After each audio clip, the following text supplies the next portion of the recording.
안녕하세요. 모두가 취업하는 그날까지 취업에 대한 모든 정보를 전해드리는 모두의 채용 톡톡 진현지입니다. 오늘은 ENF 테크놀로지의 채용 소식으로 문을 열겠습니다. 재무회계, 생산관리, 품질관리 부문에 신입사원을 모집하고 있다는 소식입니다. 입사 지원은 온라인을 통해 가능하고요. 접수 마감은 3월 1일 밤 11시 59분까지입니다. 더 자세한 내용은 홈페이지를 참고하시길 바랍니다. 그럼 모두의 채용 톡톡 오늘도 힘차게 시작해 보도록 하겠습니다. 첫 번째 순서 전국 일자리 톡톡입니다.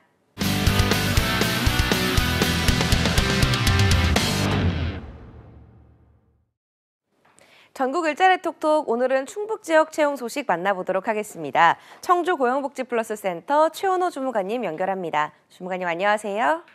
네, 안녕하세요. 청주 고용복지플러스센터 최원호입니다. 네, 오늘 준비하신 채용 소식 전해주시죠. 이번 주 소개해드릴 구인사업장은 주우림입니다. 청주시 오창읍에 소재하고 있고요. 자동제어 시스템 제조 및 공사 전문 업체입니다. 현재 자동 제어 설계, PLC 프로그램 및 스카타 HMI 프로그램 개발, 현장 관리 및 유지보수 업무를 담당할 PLC 자동 제어 엔지니어링 3명을 모집하고 있습니다. 학력은 무관하고요. 경력은 3년 이상자를 우대하고 있으며 관련 자격증 보유자 및 해외 근무 경험자는 우대하고 있습니다. 근무 형태는 주 5일 주간 근무이며 근무 시간은 오전 9시부터 오후 6시까지입니다. 급여는 연 4천만 원에서 7천만 원 정도고요. 복리후생으로 교육비 지원, 직원 대출 제도 등을 운영하고 있습니다. 접수 마감은 채용 시까지니까 입사를 희망하시는 구직자분들은 워크넷 구인 정보를 확인해 주시고요. 이력서, 자기소개서, 경력증명서를 준비하셔서 방문, 우편, 팩스, 워크넷 등 편하신 방법으로 입사 지원해 주시기 바랍니다. 네, 주식회사 우림에서 PLC 자동 제어 엔지니어 3명을 모집하고 있다는 소식이었습니다. 학력은 무관하고요. 경력 3년 이상자를 원한다고 합니다. 또 관련 자격증 보유자, 해외 근무 경험자는 우대한다고 하니까요. 이 점 참고하시기 바랍니다. 중간에 다음 소식도 전해주시죠. 다음으로 소개해드릴 구인사업장은 주나노테크입니다. 청주시 북유면에 소재한 초경 공구, 펜 모터, 카메라 부품 제조업체이고요. 현재 초경 합금 금속 소재 제조, ATR 및 SD 드라이어 설비 운영을 담당할 정규 생산직 사원 1명을 모집하고 있습니다. 학력은 고졸에서 대졸까지고요. 경력은 모두 무관하지만 설비 오퍼레이터 경험을 갖고 계신 분을 우대하고 있습니다. 근무 형태는 주 5일 주간 근무이며 근무 시간은 오전 8시 30분부터 오후 5시 30분까지고요. 급여는 연 3,500만 원에서 4천만 원 정도입니다. 접수 마감은 3월 1일까지니까 입사를 희망하시는 구직자분들은 워크넷 구인 정보를 확인해 주시고요. 이력서를 준비하셔서 팩스 또는 워크넷으로 제출해 주시기 바랍니다. 네, 주식회사 나노테크에서 생산직 사원 1명을 모집하고 있다는 소식이었습니다. 경력은 무관하게 지원 가능하고요. 설비 오퍼레이터 경력자는 우대한다고 하니까요. 관심 있으신 분들 지원해 보시기 바랍니다. 지금까지 청주 고용복지플러스센터 최원호 주무관님이었습니다. 주무관님 오늘 소식 고맙습니다. 네, 감사합니다. 네, 지금까지 전국 일자리 톡톡 함께 하셨고요. 이어서 나만 알고 싶은 취업 전략을 만나보는 시간이죠. 비밀노트 톡톡 이어집니다. 톡톡.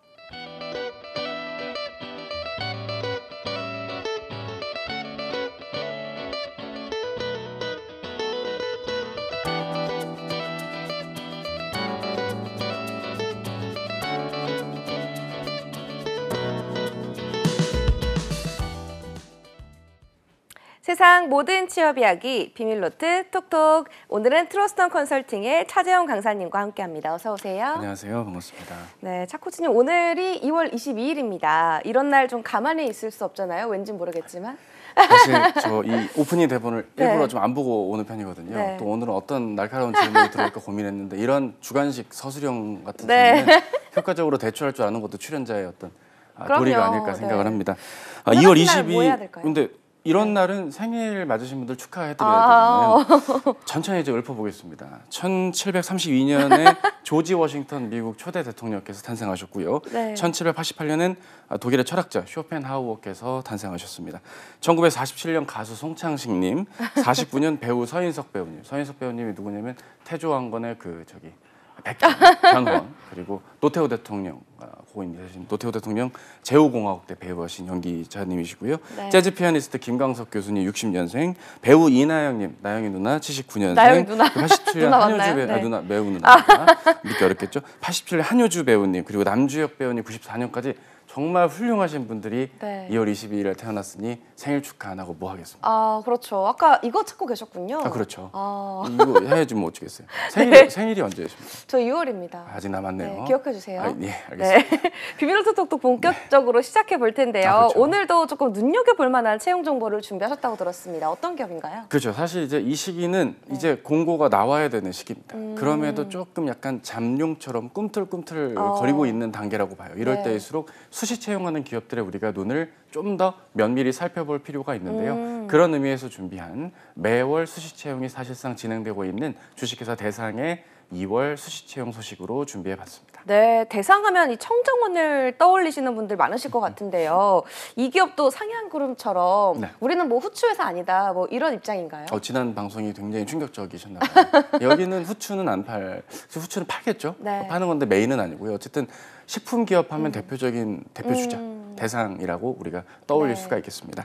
해당 기업에 대해서 그냥 간단하게 소개를 하자면 56년도에 설립이 되었고요. 60년이 넘는 전통을 보유하고 있습니다. 실제로 62년도에 국내 최초로 발효법에 의한 글루타민산 생산기술 개발에 성공을 필두로 우리가 대표적으로 알고 있는 청정원을 중심으로 순창 고추장, 미원, 조미료류, 식초, 액젓 등 논수산 식품들, 서구식품, 육가공, 냉동, 다양한 식품들부터 건강 보조식품에 가까운 대상 클로레라, 녹즙, 건강즙, 홍삼 관련 브랜드 이렇게 다양하게 상품 포트폴리오를 구축하고 있고요. 식품만 하는 회사라기보다는 소재 사업도 같이 이어가고 있는 회사입니다. 네. 전분이라든지 전분단 생산 규모가 국내 최고를 보유하고 있는 전분당 사업과 바이오 사업으로 이어지고 있다는 게 이 대상 주식회사 대상의 특징이라고 할 수 있고요. 네. 해당 기업은 이제 인재상이나 공통 역량도 중시하고 있어서 준비를 해봤습니다. 탑인 인재상을 요구하고 있는데요. 열린 의사소통과 주인의식을 바탕으로 글로벌 식품업계를 선도한다. 결국 식품업계를 선도한다. 글로벌. 이렇게 확실히 국내의 안정적인 내수 시장보다는 앞으로 더 큰 발전을 도모하고 고민하고 노력하고자 하는 회사 측의 사업에 대한 방향과 고민을 좀 엿볼 수가 있고요. 공통 역량으로는 열린 의사소통, 주인의식, 창의적 사고. 최근 들어서 많은 기업들이 몇 년 전부터 그래 왔지만 요즘 들어 더 각광을 받고 주목할 만한 게 구성원들에게 어떤 책임의식을 요구하는 요소들이 좀 더 많이 늘어난다고 생각을 합니다. 전문성은 어쩌면 당연한 것이니까 그건 못지않게 최근 MZ세대라고 불리우는 여러분들께도 회사와 산업군에 대한 많은 로열티와 애정 그리고 자기 업무에 대한 책임감을 갖고 있는 인재들을 선호하는 편인데 그런 의미에서 주식회사 대상도 그러한 인재의 모습들 그리고 핵심 가치, 역량적인 측면도 회사 측의 안내 사항을 통해서 확인할 수가 있습니다. 네, 그렇다면 대상에 대한 이 최근 현황이나 좀 눈에 띄는 점 없을까요, 쌤? 몇 가지가 있는데요. 네. 일단은 2017년도 말 기준으로 2조 9,688억 원의 매출을 기록해서 2조 원대의 매출액을 기록한 대기업군에 해당될 만한 매출을 기록했다. 이렇게 나와 있다는 게 첫 번째 특징이고요. MZ세대를 겨냥한 다양한 제품들이 코로나 이전 이후 시기에 발맞추어 계속 출시가 되어 왔습니다. 대표적으로는 국내 안주 HMR 대표 브랜드인 안주야를 론칭을 했는데요. 실제로 저도 알아요. 이거 먹어봤는데 맛있더라고요. 네, 저도 가끔 먹어봤어요. 세일 2+1 네. 세일하고 하면 돌려서 막창 막 이런 거. 그렇죠. 네. 뚜껑 잘못 안 열고 하면 팍 터지고 막 전자레인지 청소하기 어렵고 그런 거 있잖아요. 네. 그리고 이제 김희철 씨가 광고를 하고 있는 픽미원 광고. 이게 미원하면 전통적으로 그냥 부모님들이 굳이 광고를 안 하더라도 흔히 만날 수 있는 그런 브랜드인데 이렇게 되게 픽미송과 함께 김희철 씨의 이런 재기발랄한 모습으로 광고가 나온다는 점도 주목해볼 만한 부분인데 우리가 알만한 것들도 있지만 네. 모르는 분야에서도 우리가 좀 관심이 평소에 없었던 분들에겐 모를 수도 있는 정보지만 알아둬야 될 것들은 아무래도 온라인 시장에 대한 공략 그리고 해외 진출을 지속 가능하게 이어가고 있다는 점에 좀 더 주목을 할 필요가 있습니다. 네. 이를테면 온라인 전용 브랜드인 집으로 온 시리즈를 통해서 세계 40여 곳에 김치를 판매하고 있는 것 그리고 작년 가을에 더 핑크퐁 컴퍼니 아이들의 친구죠. 핑크퐁 브랜드랑 콜라보를 맺어가지고 IP 관련된 제품들 아기 상어 콜라보 신제품 가자미 카츠, 이게 생선 카츠 같은 걸 의미하죠. 가자미 맛이 들어갔나 봐요. 빵가루와 습식 빵가루와 오픈 오븐 크럼블을 황금 비율은 공개되지 않았지만 황금 비율로 고온에 기름에서 2번 튀겨내서 눅눅하지 않고 바삭하다. 이런 제품에 대한 특징들 위주로 주로 기사가 나오다 보니까 이걸 내가 어떻게 받아들여야 되나 싶겠지만 결국 해당 제품 브랜드가 특정한 온라인 상에서 특정 브랜드랑 콜라보를 맺는다는 점이나 세계 시장에 진출을 하고 있는 점에서 좀 더 디테일하고 면밀하게 사업이 꾸준히 이어지고 있다라는 좀 이런 점으로 한번 특징을 잡아보시는 건 어떨까 해서 정리하면 기존에 해오던 것 잘하고 있고 근데 그걸 좀 더 브랜드를 재기발랄하게 광고하고 있으며 온라인 시장과 세계 시장 중심으로 다양한 콜라보와 사업 진출을 이어가고 있다. 이렇게 이해하시면 좋을 것 같습니다. 네, 그럼 이번 채용에 대해서 자세히 만나볼까요, 쌤? 알려주실까요? 예, 매달 채용이 지금 진행이 되고 있는 거기 때문에 채용의 어떤 규모가 그렇게 크다고는 볼 수 없습니다. 더군다나 신입과 경력을 같이 뽑고 있는 것이기 때문에 물론 회사 측의 공고에는 이제 신입과 경력이 좀 나뉘어져 있다라는 점을 감안을 한다 하더라도 결국 신입이든 경력이든 해당 모집 부문의 TO가 한 자릿수일 확률이 높다는 사실 그 점을 좀 우리가 감안을 해봐야겠고요. 일단은 2월 26일 일요일 밤 11시까지 서류를 모집을 합니다. 정규직 채용이고요. 경영 지원 부분과 김치 그리고 식품 사업, 식품 글로벌 부문에서 많은 채용이 현재 예정이 되어 있습니다. 실제로 회사 측에서 오픈한 공고들을 보면요. 경력 사항 부분들이야 경력에 해당될 만한 요건을 갖추신 분들의 어떤 좀 제한적인 경쟁이니까 좀 그렇다 치더라도 신입 부분만 보더라도 담당 업무라든지 자격 요건들이 좀 상세히 나와 있다는 점이 특징입니다. 유의해야 될 점들은 각 신입 부문마다 우대 사항들이 나와 있는데요. 이 우대 사항이라고 회사 측은 오픈을 하시겠지만 사실상 뽑는 인원이 대졸 공채를 정기 공채처럼 1년에 한두 번 뽑는 것처럼 많이 뽑는 것은 아니기 때문에 이 우대 사항이 사실상 필수 사항, 그렇죠. 자격 요건처럼 좀 상향 스펙화돼서 경쟁할 확률이 있다. 그렇다고 지원을 하지 말라는 거냐는 건 아닌데 이게 서류가 통과가 돼도 면접 전형에서 이런 우대 사항을 뛰어넘을 만한 지원자만의 강점을 또 별도로 준비를 하고 겸비해야 된다는 것, 그 점을 좀 유의해 봐야겠고요. 그밖에 식품 영업은 운전면허증을 필수로 보유해야 된다거나 그밖에 개발과 관련된 연구와 관련된 부분들도 각 사업장마다의 요소마다 신입사원 그리고 경력사원들을 모집을 하고 있다는 점 눈여겨봐야겠고요. 식품 영업 부분의 경우는 유사 영업 근무, 그러니까 식품 영업 근무를 해본 분을 우대한다라고 하는데 이게 꼭 식품 제조사에서만의 영업만을 의미하는 것은 아닐 것입니다. 식자재를 유통하는 것들도 간접적으로 보면 식품 영업이라고 볼 수도 있고요. 또 식품의 범위도 좀 넓게 외연을 넓혀보면 종류가 다양할 것이니까 직접적인 대상의 경쟁사에서의 근무만이 유관 경험이라고 볼 수는 없으니 좀 더 외연을 넓혀서 외국계 기업들도 있으실 거고요. 다양한 부문의 영업 경험들 있으신 분도 이런 부분에 참고해서 지원해 보시는 것도 좋겠습니다. 네, 지상 최고의 취업 컨설턴트 차쌤이잖아요. 이번 채용 좀 어떻게 보시는지 특징이 있다면 어떤 게 있는지 궁금합니다. 이제 대본 소화율이 정말 150%여서 참 제가 좀 감사하게 생각을 하고 있습니다. 전체적으로 지상 최고의 기상캐스터 하면 좀 떨리지 않으신가요? 네, 좋아요. 되게 영혼 없는 말씀 잘 들었습니다. 전체적으로 늘 뽑는 채용의 연장이다 보니까 뽑는 규모가 생각보다 좀 적다는 점, 그 점은 좀 아쉬운 부분이 될 것 같고요. 여타 기업들이 하는 채용의 흐름을 닮아가고 있다. 이를테면 AI 검사를 진행한다거나 면접 전형이 진행이 된다는 것, 이 부분은 좀 일반적인 기업들을 대비를 같이 병행하면서 접근하시기가 좋을 거기 때문에 이런 시기에 그냥 3월 이후에 뜰 대기업만 기다리기보다는 수시 채용에도 같이 한번 도전해보는 부분들 한 번쯤은 고려해볼 필요도 있겠고요. 신입과 경력직을 나눠서 뽑기 때문에 신입이면 무조건 불리할까 이렇다기보다는 경력직 간의 경쟁, 신입 간의 경쟁으로 구분되어서 채용이 될 것이기 때문에 이 부분에 대한 염려는 조금 내려놓으셔도 좋을 것 같습니다. 네, 그럼 이번에 이 자소서 가이드를 본격적으로 시작해 볼게요. 제가 자소서 1번 문항부터 읽어보도록 하겠습니다. 1번입니다. 현재 식품업계의 화두와 앞으로의 트렌드에 대한 본인의 생각을 기술해 주세요. 600자입니다. 1번 어떻게 작성하면 좋을까요? 이 트렌드의 화두를 묻는 건 결국 업에 대한 이해도를 바탕으로 왜 하필 이 업계, 그중에서도 업계 내에서 대상에서 근무를 하려고 하는지의 이유를 담아내시는 게 중요합니다. 작성하는 데 있어서 두 가지가 중요한데 하나는 이 업계의 화두와 앞으로의 트렌드에 대한 이론 해석식 설명을 요구하는 것은 아닙니다. 예를 들어서 다시 밀키트로라는 소제목으로 글을 쓴다고 가정했을 땐 밀키트란 괄호 열고 밀, MEAL KIT 이런 식으로 이론을 막 드립다 길게 적는 거를 기업이 이걸 모르면은 설명해줘야 되지만 모르는 게 절대 아니지 않습니까? 네. 해서 좀 용어 해석식 혹은 너무 브로드하게 넓은 의미의 화두를 말씀하시면 안 됩니다. MZ세대 이렇게 말씀하시기보단 MZ세대의 냉파 문화에 대해서 봐야겠죠. 그러니까 너무 특화된 범위, 화두가 될 만한 이슈를 넓게 범위를 자꾸 접근하는 것 안 된다. 좀 마이크로하게 접근을 해달라. 네. 이 점을 기억해 주시고요. 또 하나 주목해야 되는 건 본인의 생각을 기술하는 게 중요합니다. 네. 단순히 리뷰식으로 접근을 하시면 안 되거든요.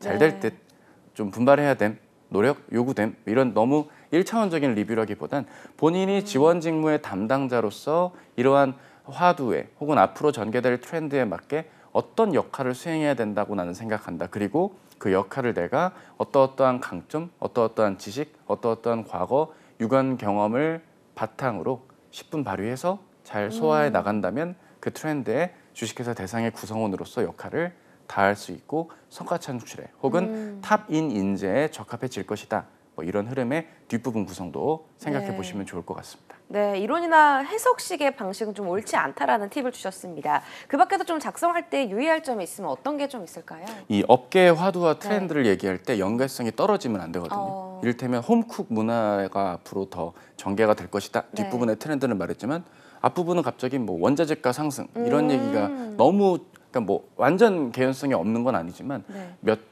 단계를 거쳐야만 이해가 되는 것들이 조금 이해가 안 될 수도 있거든요. 네. 왜냐하면 본인은 똑똑하시고 머리가 빨리빨리 돌아가실 거기 때문에 이건 좀 어쨌든 결과적으로는 연계되는 거 아닌가요? 라고 보실 수 있지만 직접적으로 1차원적으로 연관을 지을 수 있는 현재의 화두와 앞으로의 트렌드 이 연관성, 연계성에 입각해서 작성하시는 것 무엇보다 중요하겠다 말씀을 드립니다. 네, 이 현재의 트렌드, 화두와 앞으로의 트렌드가 좀 연계성이 있어야 한다라는 팁을 또 주셨습니다. 이어서 이번 항목도 살펴보겠습니다. 지원 직무를 수행하기 위해 본인이 열정적으로 준비했던 경험을 중심으로 본인만의 기술, 능력, 지식에 대해 기술해 주십시오. 마찬가지로 600자입니다. 이번도 팁을 좀 주실까요? 예, 사실 경력분들의 경우 이 문항을 쓸 때는 네. 쉽습니다.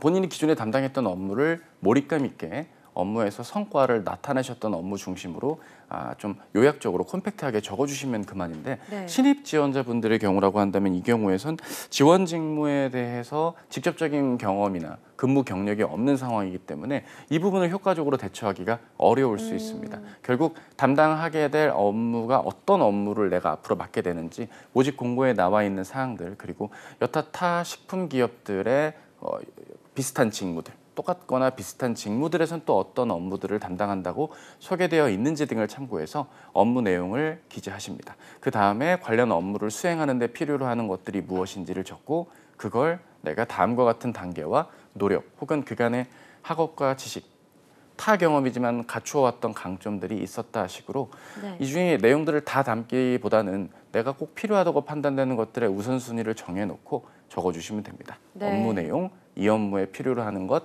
그 필요로 하는 것들을 그간 어떻게 지식적으로, 경험적으로 강점화하여 준비해 왔는가 요 순으로 작성해 주시면 되겠습니다. 네, 그럼 이 밖에도 이번 문항에서는 유의할 점이 있다면 어떤 게 있을까요? 그러니까 경험을 좀 콤팩트하게 적는 게 중요합니다. 뭐 이를테면 제가 그 품질 관리에 있어서 중요한 거는 결국 품질의 퀄리티를 잘 볼 줄 아느냐겠죠. 저는 그 볼 줄 아는 것의 기준이 무엇인지를 저는 생각을 해보았습니다. 결국 전공에 강점이 있어야겠다고 판단했던 저는 A, B, C, D 이렇게 과목을 뭐 열거를 한다라든지 네. 혹은 특정한 뭐 단기 인턴 경험을 길게 뺀거나 접근을 한다면 이거는 조금 집중을 하기도 어렵고 경험을 묻는 문항 내지는 면접 1차 면접 때 실무진이 물을 만한 면접 질문에 대한 답변 수준으로 길게 자소서를 빼는 것은 좀 지양해야 된다. 최대한 네. 콤팩트하게 여러 가지 것들을 보여주시는 게 좋고요. 또 일방적으로 나열을 하는 것도 좋지 않습니다. 앞서 과모명을 나열을 제가 했지 않습니까? 네. 그거보다는 전공의 기본이 되는 A부터 땡땡 분야에 밀접하게 연관이 되어 있는 D 과목에 이르기까지 이렇게 좀 과목들을 좀 훑어주면서 일방적으로 하나하나 소개하시기보단 조금은 중분류, 대분류의 넓은 범위로서 이야기를 지식을 나열하기보단 그렇게 네. 좀 풀어서 좀 이렇게 훑듯이 좀 네. 개괄적으로 정리해 주시는 작성도 무엇보다 필요해 보이지 않을까 싶습니다. 네, 이어서 3번 항목도 살펴보도록 하겠습니다. 3번입니다. 본인이 관심과 열정을 가지고 했던 다양한 경험 중 가장 기억에 남는 것을 구체적으로 기술해 주세요. 마찬가지로 600자입니다. 3번은 3번은 어떻게 작성하면 좋을까요? 3번의 이 질문을 보면 네. 관심과 열정을 가지고 다양한 경험이라고 적혀 있다 보니까 내가 이거 2번 문항에 열정적으로 준비했던 경험에서 이미 다 썼는데 어쩔? 이렇게 생각하실 수 있는데요. 그렇습니다. 바로 본인이 2번 문항을 잘못 적으신 겁니다. 그 2번 문항에 적은 거 당장 그 복사해서 3번 문항에 다시 붙여서 경험 그 자체를 어필하는 쪽으로 새 작성하시고 2번 문항을 새롭게 다시 적어보시는 게 중요합니다. 결국 초반부에는 본인이 관심과 열정을 가지고 꾸준히 했던 경험이 언제적 무슨 경험이 있다. 그리고 이 경험에서 난 무언가를 확인했다. 이렇게 초반에 한두 문장을 적은 뒤 본격적인 경험의 이야기가 나와야 되는 겁니다. 관심과 열정이라는 말을 하려면 결국 목표가 부여가 되어야 되고요. 해당 목표에 대해서 내가 어떻게 노력을 이어가야만 소기의 목표가 달성이 된다거나 네. 기간 안에 무언가가 완료가 될 수 있었던 부분이 되겠죠.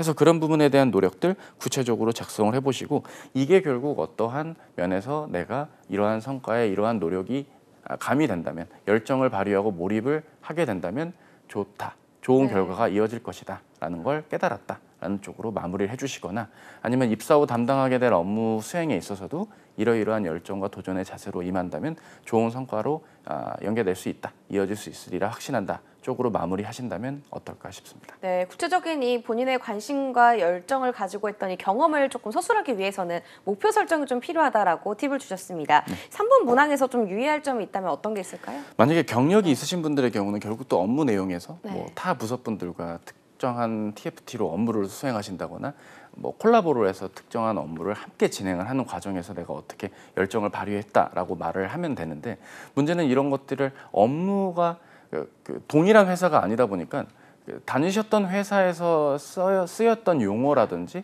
당연한 업무의 내용들이 다른 회사, 즉 주식회사 대상에서는 이해가 잘 안 될 수도 있거든요. 네. 이를테면 B101 포인트로 해갖고 487로 가자고 네. 이렇게 내부적으로 업무를 하는 회사가 있다 네. 칩시다. 그럼 그게 주식회사 대상에서는 이해가 안 될 수도 있는 거잖아요. 그렇죠. 경력자분들은 아니 뽑는 입장에서 당연히 그걸 아셔야 되는 거 아님이라고 보실 수도 있지만 여러분들의 경우는 이게 서류 통과의 목적이라기보단 면접 때 쓸 도구로 보셔야 되기 때문에 차라리 학부 때 혹은 석사가 있으시라면 석사 때 했던 연구 경험이든 활동 경험이든 기타 학교 내에서 교내 외 활동의 내용을 적는 게 오히려 나을 수도 있으니까 업무 내용을 적을 거면 타인도 처음 보는 사람도 쉽게 이해할 수 있게 직관적으로 적어달라 말씀을 드립니다. 네, 알겠습니다. 이어서 마지막 항목도 살펴보겠습니다. 4번입니다. 자신에게 주어진 일이나 과제를 수행하는 데 있어서 고정관념을 깨고 창의적으로 문제를 해결했던 사례에 대해 구체적으로 기술해 주세요. 마찬가지로 600자입니다. 4번도 좀 작성 팁을 주실까요? 예, 고정관념을 깬다. 네. 이 부분은 결국 기존에 해왔던 무언가가 글의 초반부에 나와줘야 됩니다. 그리고 뭐 하러 이렇게 일을 벌려 그냥 하던 대로 가지라는 주변의 어떤 빌런 어떤 그런 무리들이 있다면 더더욱 좋겠고요. 그렇다고 없는 빌런을 만들 수는 없지 않겠습니까? 어쨌든 그러한 부분들에서 비효율적인 부분을 딛고 내가 보다 더 새로운 시각으로 새로운 도전과 노력이 필요한 상황임을 아이카릿 깨달았고 그래서 다음과 같은 한 단계 혹은 두 단계의 노력 끝에 좋은 결과가 나왔다라는 쪽으로 마무리를 해주시는 게 좋겠습니다. 네. 4번 문항도 좀 작성할 때 유의할 점이 있을까요, 쌤? 창의적이어야 됩니다. 문제 해결이요. 무조건 창의적으로. 그렇죠. 그냥 이렇게 했고 이렇게 했고 이렇게 했다. 이 경험을 통해 창의적인 문제 해결이 필요하다는 걸 느꼈다. 이런 식으로 네. 너무 이렇게 자의적으로만 해석을 해서 난 이게 이 정도면 문제 해결 창의적이 아님이라고 좀 네. 객관화하지 못한 작성 내용은 좀 지양해 주셔야겠고요. 결국 우리가 알아야 되는 건 1번과 2번 문항이 3, 4번 문항보다 더 중요하다는 사실을 확인할 수 있으셨으면 네. 좋겠습니다. 경험 기반의 문항보단 1, 2번에 평가 비중이 좀 더 있지 않을까 개인적으로 생각을 해봅니다. 네, 1, 2번을 조금 더 집중해서 작성하면 좋을 것 같습니다. 서류 전형 이후에 이어질 전형들과 관련해서도 좀 소개해 주실 사항이 있으시다면서요? 네, 두 가지인데요. 하나는 AI 역량 검사 그리고 면접 전형에 대한 부분입니다. 이 AI 역량 검사는 여타 기업들과 유사하게 수년째 진행을 해오고 있는 주식회사 대상의 채용 프로세스 중에 하나인데요. 네. 기출된 문제들을 보면요. 대개 이제 일반적인 AI 검사와 유사합니다. 이를테면 영상 면접, 그러니까 레코딩이 되는 거겠죠. 1분 이내에 자기소개를 한다거나 성격의 장단점, 지원 동기, 혹은 자소서에 기재되어 있지 않은 내용 중에 자유롭게 어필할 부분, 이런 등등등이 그간 기출이 되었다고 합니다. 따라서 이러한 부분에 맞게 본인의 답변을 효과적으로 잘 레코딩하는 것도 중요하고요. 네. 게임 문제들이 사실 점점 평가 비중이 낮아지고 있는 게 최근에 좀 뭐 100% 오픈되어 있지는 않는 정보지만 알려져 있는 사실입니다. 그래서 게임 문제, 뭐 탑 쌓기, 뭐 색깔 카드 뒤집어서 이 카드 원래 어디 썼게 뭐 이런 거 맞추는 문제들을 난 너무 어지러워서 못 풀겠어요가 아니라 그냥 소신껏 문제를 다 풀어주시는 게 좋고요. 아예 모든 문제를 스킵하면 뭐 꽈락이 될 수도 있으니까 풀 수 있는 데까지 풀어주시는 거 중요하겠다. 그 밖에 상황 질문들, 이를테면 뭐 프로젝트가 끝났는데 회식이 잡혔거나 행사가 잡혀서 이러한 둘 중에 하나 택 일을 해야 되는 상황이면 자네라면 어떤 선택을 할래? 뭐 이런 식의 질문들도 평소에 좀 기출된 질문들을 검색을 하셔서 보신다면 내가 어떻게 접근하면 좋을지를 아실 수가 있을 겁니다. 그리고 면접의 경우는 대개 이제 1차 면접과 2차 면접으로 나뉘는데 면접관이 좀 많은 편의 특징이 있다는 점, 그리고 직무 면접, 인성 면접 골고루 문제들이 나온다는 점이 면접 전형에서도 눈여겨봐야 될 부분이 아닐까 싶습니다. 네, 이 면접관이 이렇게 많으면 많은 분들이 좀 더 떨려하는 것 같아요. 그렇죠. 면접 전형에 있어서 좀 유의할 점이 있다면 어떤 게 있을까요? 그 경력이 있는 분들의 경우는 내 경력을 좀 열거하고 나열하는 경우들이 있고요. 성과라든지 성취감을 묻는 이런 역량을 레벨링화해서 물어보는 질문에 있어서 조금은 좀 개인화된 표현들로 말씀하실 수도 있습니다. 이를테면 제가 그 진짜 하기 쉽지 않았던 건데 진짜 이렇게 노력해서 된 거거든요 라는 식으로 너무 좀 감성에 기인해서 답변들을 하시는 경우들도 간혹 있거든요. 또 대척점에서는 너무 뭐랄까요, 직무 기술서에 나와 있는 것들처럼 이게 실제적으로 업무 내용을 잘 모르는 평가자가 봤을 때는 잘 이해가 안 되는 상황인데 전년 대비 120%를 상승시켰습니다. 이렇게만 퍼센트로 좀 너무 계산되고 학습된 퍼센테이지로만 나의 경력 강점을 어필을 한다면 면접관이 오히려 그걸 더 집요하게 물고 뜯고 마지막에 나오는 꼬리 질문으로는 그럼 그거 뭐 그렇게 큰 성과는 아니시네요. 뭐 이렇게 마무리가 되면 멘탈 와르르 뭐 어떡하지 뭐 그죠, 바사삭 이렇게 될 수가 있는 거니까 그런 부분들을 너무 이렇게 내 머릿속에 면접을 카운트하지 마시길 바랍니다. 내가 이렇게 말하면 뭐 질문이 이렇게 들어오고 그럼 내가 또 이렇게 말하면 이렇게 또 들어오고 그럼 잘 되겠지? 이렇게 끝내는 일은 절대 없으니까요. 면접 상황에 맞게 내가 지금 성과를 어떻게 보여줘야 될 자리인지를 한 번 더 생각해 보면서 용어도 쉽게 풀어주고 정량화도 정도껏 하자 말씀을 좀 드립니다. 네, 주식회사 대상에 지원하시는 분들 오늘 많은 도움 받으셨으면 좋겠습니다. 지금까지 트러스턴 컨설팅의 차재원 강사님과 함께했습니다. 말씀 고맙습니다. 감사합니다. 모두의 채용 톡톡 오늘 준비한 내용은 여기까지입니다. 저는 내일 같은 시간에 찾아뵙도록 할게요. 톡톡.